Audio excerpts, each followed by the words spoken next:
All right, Jordan Ross here. Y'all can take it away with questions. Dash, you can go ahead and start, and then Jordan. Hey, Jordan, good to see you today. When y'all break down the tape for these last three games, not to take anything away from the teams you guys have played, has there been one or two common denominators that's resulted in y'all taking these losses? Yeah, I would say the main one being our defensive rebounding. How many O boards we allow. That's probably been our main focus these last couple of days in practice. And then the next one probably being our shot selection on offense. Mhm. Just getting the right shots, taking the right shots, making the right shots, stuff like that. Getting back to the defensive rebound, of course, Coach just got done harping on this. We've talked about this. It seems like all year long. And as a player, I mean, how do you overcome some of those disadvantages y'all have from that standpoint? I mean, y'all not the biggest team; it's a guard-oriented team playing against these teams that are got these trees and everything like that. How do you overcome that? Yeah, I mean, it wouldn't be the first time a undersized team is. I mean, plenty of teams have done it. Been undersized, been under athletic. We don't have that problem, but many teams have done it and been just fine rebounding. It's more of a habits thing. Just building our habits the right way, holding people more accountable, things like that. Just really making it more of an emphasis. Gotcha. Thank you, man. Mhm. Jordan, what kind of response do you feel like the team has had in practice this week, especially because you guys didn't have a midweek game? I think we've had a great response. We've had some of the best couple of practices we've had all year. It kind of reminds me is when we lost to Ole Miss. We had some really, really great practices before Arkansas, and then we were able to fire fresh and fire hard on Arkansas. So kind of the same approach, same mentality. Olivia, and then Wiser. Going back to the defensive rebounding, what are some ways that you guys try to fix that in practice? Yeah, I mean, it's not like we got to make these crazy drastic changes. Like I said, it's really just a buy-in thing. It's really just like holding people accountable to doing it. Um, More so hidden because we're so athletic, we kind of rely on our jumping ability just to be able to jump over people and get rebounds. And as we've all seen, that has not been working. So yeah, we just got to hit and box out, which we've been doing. I'm excited to see our hidden performance against LSU. Yeah. And then you mentioned it, Mike mentioned it a second ago that you guys had really good practices this week. What in your mind constitutes a good practice? Really just the attention to detail, how hard everyone's going. We've probably had our hardest two practices. Our last two probably been our hardest two. Both like just mentally and physically demanding. But just our attention to detail, everyone's been locked in. Jordan, LSU won their last game, but they probably don't have the record that they would like. What do you see when you study them, get ready for them, as you guys go to their place? Yeah, it's kind of just the same approach we take with any other team. What I've learned being in the SEC for a little bit now is that every game is winnable and every game is losable. So, it really doesn't matter who you're playing. You just got to come out and play our style, our brand of basketball.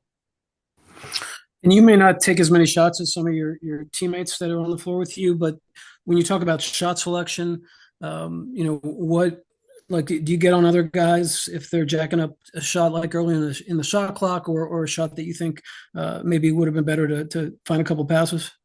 Yeah, so over here at Georgia, we grade our shots from like A, B, C, like normal school. And we're just trying to find A shots. A shots are obviously open shots, paint touches to kick out shots. The whole like ISO thing, jacking it up with 24 seconds on the shot clock. We're trying to get away from that. So yeah, I hold others accountable. Others hold me accountable. We have some who are worse than others at it, but we're all on the same team. We all got the same goal, so we're trying to move that in the right direction. Any other questions for Jordan? I'll just throw one in, Jordan. You talked about playing in the SEC. What have you learned about the challenge of playing on the road in the SEC and just what that's going to be like on Saturday? Yeah, funny enough, I just talked about this. My first 2 years, people would all I remember like everyone older than me would always tell me how hard it is to play on the road and stuff. And I remember my first 2 years of college, I was like the road environments don't really, you know what I'm saying? Like I almost preferred to play on the road. It was more fun. Outside of Gonzaga, of course. But here it's like it can be the difference between winning and losing. Like the environments are crazy.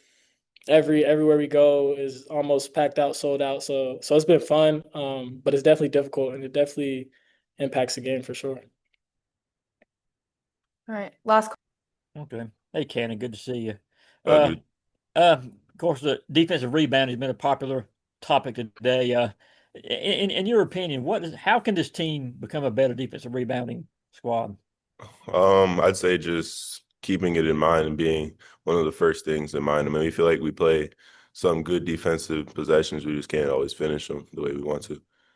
What about the connectivity with this team right now? As it kind of pertains to that, they're kind of getting everybody on the same page and wanting to go that little extra mile to make sure you're successful.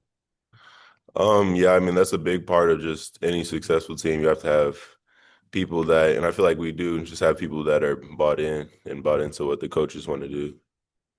Thank you. Cannon, how big do you feel like the timing was as far as not having a midweek game this week? How valuable do you think it happening when it did is for you guys getting ready for what's left of the season?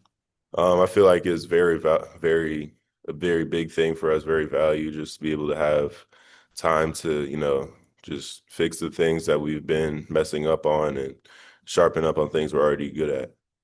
I want to ask you about Nwoko for LSU. He's been one of their leading scorers. What do you see in his game and just his strengths? I mean, he's a great player. It's not easy to just go in the SEC and consistently play well like he has. So, I mean, he's a great player. Thank you. We'll go Olivia and then Weiser. Following up on the LSU question a little bit, what stands out to you about them?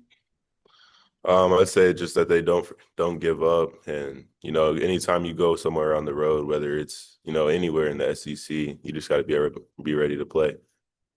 And then back to the defensive rebounding a little bit. What does the process look like for you guys to try to fix that in practice or throughout the week?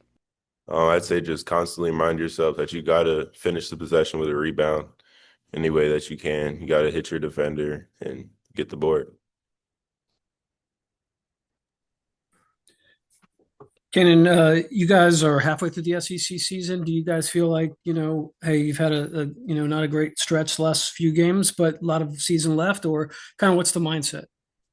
I feel like it's a good reset for everybody. Just, you played 9 games, we have 9 games left, and we know what we need to work on. We know what we're good at. So just kind of just trying to get better every day. And besides the rebounding and maybe the shot selection, is there any messages from the coaching staff about kind of the mindset the team needs, or, I guess the start the other day, maybe you guys weren't, as ready as you needed to be. Like, what have you guys been talking about on the practice floor? Just not giving up, not being so emotional that things don't go our way. Just keep playing basketball, keep doing the things that will get us wins in the SEC. Thank you.